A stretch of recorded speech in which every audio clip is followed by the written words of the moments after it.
Epic as का विस्तृत विवरण दिया गया है।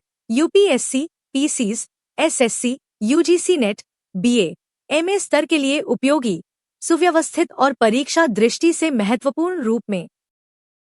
महाकाव्य काल। समय अवधि लगभग 1500 ईपू, 600 ईपू या कुछ विद्वानों के अनुसार 1000 ईपू, 500 ईपू। मुख्य ग्रंथ रामायण महर्षि वाल्मीकि द्वारा, महाभारत वेदव्यास द्वारा। यह काल वैदिक सभ्यता और दूसरे नगरीकरण, सेकेंड अर्बनाइजेशन, के बीच का संक्रमण काल था। राजनीतिक दशा। इस काल में जनपदों से महाजनपदों का विकास हुआ। शासन व्यवस्था मुख्यतः राजतंत्रीय थी, परंतु कुछ क्षेत्रों में गणराज्य भी विद्यमान थे, जैसे शाक्य, लिच्छवी। राजा को ईश्वरीय माना जाता था और उसकी सत्ता बढ़ रही थी। सभाओं और समितियों का प्रभाव घटने लगा, अब वे केवल परामर्शकारी बन गईं। सेनाओं का संगठन स्थायी हुआ, रथ, घोड़े, हाथी आदि का प्रयोग। प्रशासनिक पदों में सेनापति, पुरोहित, ग्रामीण, अमात्य आदि का उल्लेख मिलता है। राज्यों में बार बार युद्ध होते थे। रामायण में अयोध्या, मिथिला, लंका, महाभारत में कुरु, पांचाल आदि के युद्धों का वर्णन मिलता है। केंद्रीकृत राजसत्ता की प्रवृत्ति बढ़ने लगी। सामाजिक दशा। वर्ण व्यवस्था अधिक सुदृढ़ और कठोर हो चुकी थी। ब्राह्मण अधर्म, शिक्षा, यज्ञ, क्षत्रिय शासन, युद्ध, वैश्य कृषि, व्यापार, शूद्र सेवा। स्त्रियों की स्थिति पहले की तुलना में कमजोर होने लगी। उन्हें शिक्षा से वंचित किया जाने लगा। पत्नीत्व और सती जैसी प्रथाओं के बीज इसी काल में दिखने लगते हैं। संयुक्त परिवार की प्रथा प्रचलित थी। पिता की प्रधानता, पितृसत्तात्मक समाज। समाज में धनवैषम्य और वर्गभेद दिखाई देने लगे। विवाह धार्मिक संस्कार बन चुका था। गुरुकुल व्यवस्था अब भी विद्यमान थी, लेकिन सीमित वर्ग के लिए। दास प्रथा का भी उल्लेख मिलता है। आर्थिक दशा। कृषि प्रमुख व्यवसाय, हल जोतना, वर्षा आधारित खेती, पशुपालन प्रमुख।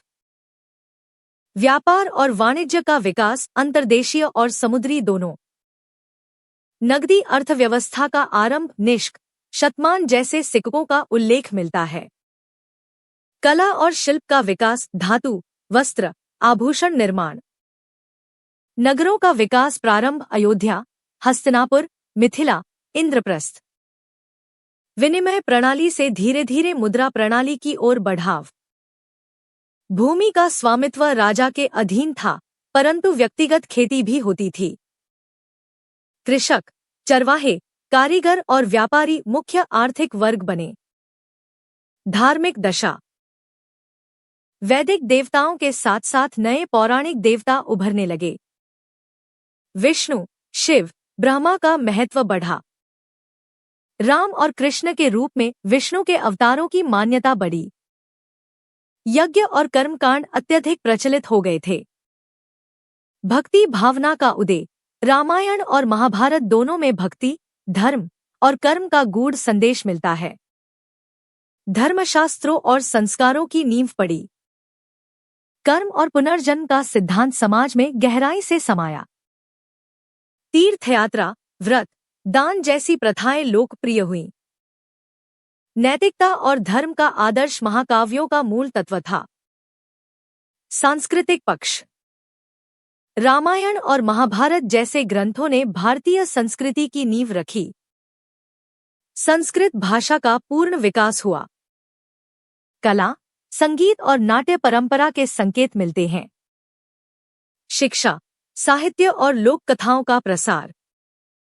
आदर्शों जैसे सत्य, धर्म, निष्ठा, करुणा, बलिदान का प्रचार। महत्व और परिणाम। यह काल वैदिक सभ्यता से ऐतिहासिक सभ्यता की ओर संक्रमण का प्रतीक है।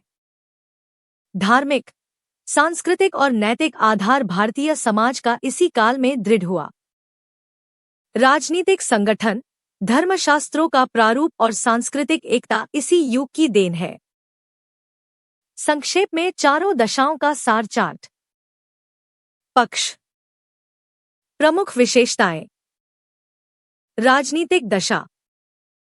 राजतंत्र, युद्ध, गणराज्य, केंद्रीकरण, प्रशासनिक पद। सामाजिक दशा। वर्ण व्यवस्था, स्त्रियों की स्थिति, संयुक्त परिवार, शिक्षा सीमित। आर्थिक दशा। कृषि, व्यापार, मुद्रा का आरंभ, नगरों का विकास। धार्मिक दशा। यज्ञ कर्मकांड, पौराणिक देवता, भक्ति, धर्मशास्त्र, नैतिक आदर्श। Please like, subscribe and comment.